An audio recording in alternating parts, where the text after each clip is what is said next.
هذه بتسأل ولا أنا واسكوي معني هاي وأنا أركتها ما فدي سما وأنا أكلك عز دولي ويلكم تو أفريقيا صباح والله وكاسة طيعاني طيعاني صاحبك جراك شامبو معك قلبي نويبو هذا لا دائما في منك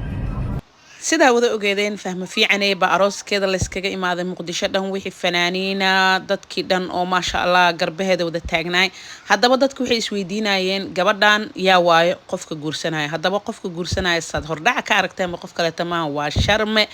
ama Sharmaake oo ahay ninkii hore u qabay Huda Amoon hadda ka hor ayaan live ka arkay asaga oo balan qaaday inuusan gabadhaas xumeyn doonin mar xaman jiray inuu xiriir ka dhaxeeyo labadooda runaantii aad iyo aad ayaan ugu farxay waxaan leeyahay hambalyo gurigiina waxa waa gurigi lagu nasto oo lagu nagaado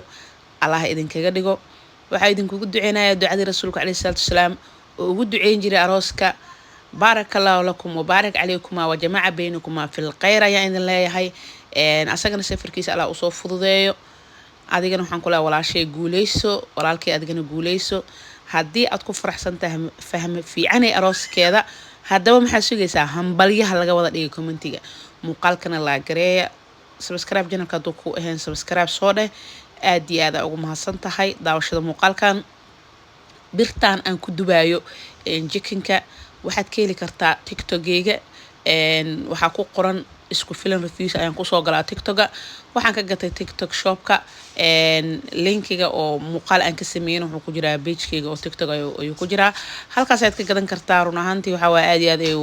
bir weyn waayo oo wax badan ku dubaysa canjeera ku dubi kartaa pancake wax walbo insha Allah aniga waxyaalo badan oo kala nooc ku sameeyay waa idin soo gali doonaa ma fahanteen marka insha Allah aan baagsa hore idinku sheeg